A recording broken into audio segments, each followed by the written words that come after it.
ফুরফুরায় তহা সিদ্দিকীর বাড়িতে জোরে মাইক বাজছে, সাথে গরুর বিরিয়ানি। প্রশাসন বিজেপি হাতে চুরি পড়ে বসে। গরু জবাই করা বন্ধ করা হয়েছে, এতে আমাদের কারো আপত্তি নাই। গরু জবাই তোমরা যদি গরু কিনতো অর্ডার দিতে, এবার আমরা গরু কিনতাম না, ঠিক না বেটি? গরুটা আমাদের ঈমান নাই। কিন্তু দুঃখের বিষয়, ভারতবর্ষের আইন এক একটা জায়গায় এক একটা। গরুর মাংস গোশত বিক্রি করে সারা পৃথিবীতে 2 নম্বর আছে ভারতবর্ষ। ভারত তেলেঙ্গাওয়ালা গুটকা খায়, তেলেঙ্গা খায়, গুয়া খায়, তাদের ঘরে ধরে পুলিশ মারছে।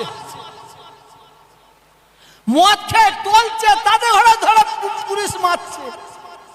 তেলেঙ্গা গুটকা গুয়া দোকানে বিক্রি করছে, সেখানে পুলিশ প্রশাসন যে অত্যাচার করছে। কেন বাবা এদের প্রতি এত অত্যাচার জুলুম কেন? যেখানে মদের ফ্যাক্টরি, মদ তৈরি হচ্ছে, সেখানে তালা মেরে দাও, তাহলে কোন জায়গায় মদ যাবে না। তেলেঙ্গা গুটকা গুয়া যেখানে ফ্যাক্টরি, সেখানে তালা মেরে দাও, কোথায় বিক্রি হওয়া যাবে না। যেখান থেকে গরুর গোশত মাংস ফ্যাক্টরি করে বিদেশে পাচার করা হচ্ছে, বন্ধ করো। এখানে প্রশ্ন নাই। দেশের আইন আমাদের সম্মান দিতেই হবে। যদি কেউ ভারতে থাকে, ভারতে খাবে, ভারতে শোবে, আর সে যদি পাকিস্তানের গুণগান করে, তার কোমরে লাথি মেরে পাকিস্তানে ফেলে দিয়ে আসবো। আমরা মুসলমান, আমরা ফেলে দিয়ে আসবো। কিছু প্রিন্ট মিডিয়া, ইলেকট্রনিক মিডিয়া, গদি মিডিয়া, পাঁচাটা মিডিয়া, এরা বলে মাদ্রাসায় নাকি জঙ্গি প্রশিক্ষণ দেওয়া হয়, শিক্ষা দেওয়া হয়। ওই গদি মিডিয়া, পাঁচাটা মিডিয়াদের বলছি, কোন মাদ্রাসায় যদি জঙ্গি শিক্ষা দেওয়া হয়, সেগুলো আমাদের বলা হোক, আমরা মুসলমান সেই মাদ্রাসাকে ভেঙে মাটির সঙ্গে মিশিয়ে দেব। মাদ্রাসায় শিক্ষা দেওয়া হয় দেশকে ভালোবাসবো কিভাবে। এই দেশে হিন্দু, মুসলমান, শিখ, ইসাই আমরা একসঙ্গে বসবাস করি। একটা ধর্মের মানুষ আর একটা ধর্মকে কিভাবে ভালোবাসবে, এই শিক্ষা আমরা পাই। কিন্তু আমাদের জোর করে আমাদের জঙ্গি বানাবার চক্রান্ত করা হয়। আসুন, মাথা গরম করিবেন না। তৃণমূল, সিপিএম, কংগ্রেস, বিজেপি, মনে রাখবেন, ব্রিটিশ চলে যাওয়ার পর থেকে তারা আমাদের মুসলমানদের তারা ব্যবহার করেছে, আমাদের নিয়ে ব্যবহার করেছে। আমরা ওই ব্যবহারে আর ব্যবহৃত হব না। সাবধানে পা দেবেন। যখন ভিড় দেখবেন, সরে যাবেন। এই বাংলায় বিজেপি ক্ষমতা আসার পরে অনেক অনেক কিছু ভাবছে, কিন্তু আমরা বাংলার বাঙালি মুসলমান, বাংলার বাঙালি হিন্দু, আমাদের যে ভালোবাসা, যে ঐক্য, যে একতা, যে সম্প্রীতি ছিল, আছে, থাকবে। এই বাংলায় কোনো হিন্দু চাই না কোনো মুসলমানের মায়ের কোল খালি হোক, কোনো মুসলমান বিধবা হোক, কোনো মুসলমানের বাচ্চা অনাথ হোক। কোন মুসলমানের মা চাই না যে কোনো মুসলমান হিন্দু মায়ের হিন্দু মা বিধবা হোক, হিন্দু ভাই অনাথ হোক, চাই না। কেন সম্প্রীতির বাংলা। অনেকে অনেক কিছু ভাবছেন, ভাবার দরকার নাই। শেষ বক্তব্যের পরে আমি বক্তব্য রাখবো না। আমরা কিভাবে জীবন যাপন করব, এটা আমি বলছি না। গাউসুল আজম হযরতে বড় পীর বাবা আব্দুল কাদের জিলানী হুজুর রহমাতুল্লাহ আলাইহি, উনি দরবারে বসে আছেন। আকেল মানকেল ইশারাই কাফি, এটা বোঝার চেষ্টা করবেন। হযরতে বড় পীর বাবা আব্দুল কাদের জিলানী হুজুর রহমাতুল্লাহ আলাইহি দরবারে বসে আছেন।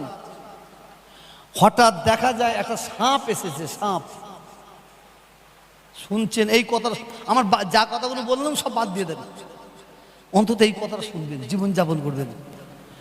বড় পীর সাহেব হুজুরের কাছে একটা সাপ এসে বলছে, হুজুর একদল মানুষ আমাকে মেরে ফেলতো, আমি মরে যেতাম। কি করেছো, কি হয়েছে? বললাম আমি রাস্তা দিয়ে যাচ্ছি, আমাকে দেখি সাপ সাপ বলে পাথর নিয়ে ছুটছে, ঢিল নিয়ে ছুটছে। আমি কোনো রকমে বেঁচে আমি জঙ্গলে ঢুকে পেরেছি। এর বিচার আপনাকে করতে হবে। বড় পীর সাহেব হুজুর বললেন, তুমি কাউকে কামড়েছো? কাউকে কামড়েছো? বলছেন না। বলে যাও, কাউকে কামড়াবে না। কিছুদিন পরেই দেখা যায় ওই সাপটা আবার এসেছে। হুজুর আমার বিচার করতে হবে। বলে কিসের বিচার? বললে আমার কোমর ভেঙে দিয়েছে। বলে কেন? বলে আমি রাস্তা দিয়ে যাচ্ছি, কিছু মানুষ সাপ সাপ বলে পাথর ছুটছে, পাথর। একটা পাথর আমার কোমরে লেগে গেছে, ভেঙে গেছে কোমরটা। ভাঙা কোমর নিয়ে আমি কোনো রকমের জঙ্গলে ঢুকে পড়েছি। এই কোমর ভাঙা নিয়ে আপনার কাছে এসেছি, আপনাকে বিচার করতে হবে। শুনুন, হযরতে বড় পীর সাহেব হুজুর বললেন, তুমি কাউকে কামড়েছো নাকি? বলে হুজুর আমি কামড়াবার সুযোগ পেয়েছিলাম, আমি যদি কামড়াতাম আমার কোমরটা ভাঙতো না, কিন্তু আপনি তো কামড়াতে বারণ করেছেন, আপনি তো নিষেধ করেছেন। হযরতে বড় পীর সাহেব বললেন, ফোঁস তুলেছিলে? কথা বুঝতে পারছেন কি বললেন? ফোঁস তুলেছিলে? বললেন না। বললাম আমি তোমাকে কামড়াতে বারণ করেছি, ফোঁস তুলতে তো বারণ করিনি।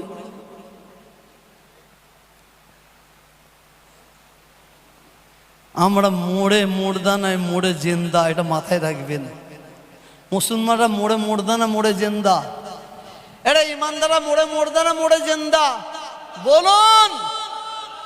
আমেরিকা থেকে 2-4 ব্যক্তি এসেছিল, সারা ভারতবর্ষের চারিদিকে ঘুরে ঘুরে ঘুরে ঘুরে চলে যাচ্ছে। সাংবাদিক মিডিয়ার মানুষগুলো ঘিরে ধরেছে।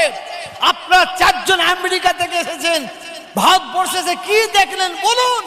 কি দেখলে ভাবতে ভালো লাগলো? 4টে মানুষ কিন্তু জবাব দিয়েছে যে একজন মানুষ মরে যাবার পরে কবরে শুয়ে শুয়ে দেশ চালায়, সেই মানুষটাকে আমরা আজকে দেখে গেলাম, সেই মানুষটার কবর দেখে গেলাম। কে তিনি? তিনি কে? কবরে থেকে তিনি দেশ শাসন করছে। এই আমেরিকার ইংরেজ বলেছিলেন তিনি হচ্ছেন গরিবি নওয়াজ খাজা মাইনুদ্দিন চিশতি হুজুর রহমাতুল্লাহ আলাইহি। অতএব বছরে কিন্তু ষোঁড়ের বাচ্চা হয় 2টো। কটা? কথা বলছেন না কেন? এই ষোঁড়ের বাচ্চা 2বার হয়, 6 12টা। আর বছরে গরুর বাচ্চা কটা হয়?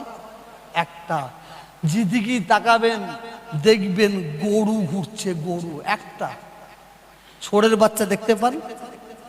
হারামে হরকত আর হালালে বরকত।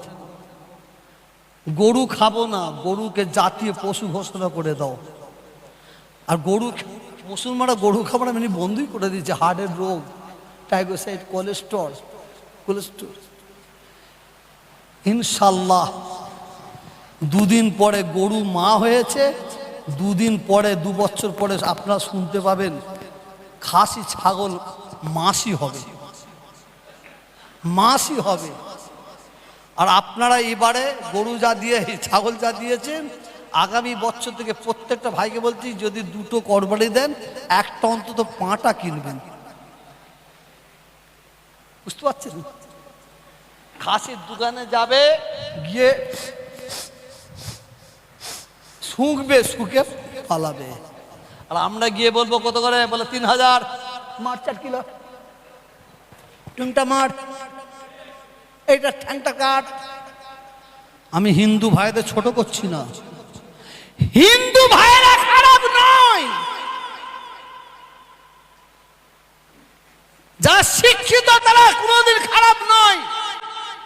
কিছু অসৎ চরিত্র উগ্র, তাদের বিরুদ্ধে আমাদের লড়াই। আপনারা জানেন না এই বাংলায় হিন্দুরা হিন্দুদের বিরুদ্ধে কথা বলে, কারণ আমার শিক্ষিত জ্ঞানী গুণী ভাইয়েরা যারা হিন্দু আছে তারাও কিন্তু অন্যায়কে কোনোদিন প্রশ্রয় দেয়নি। যার জন্য বাংলা ছিল, আছে, থাকবে ইনশাআল্লাহ।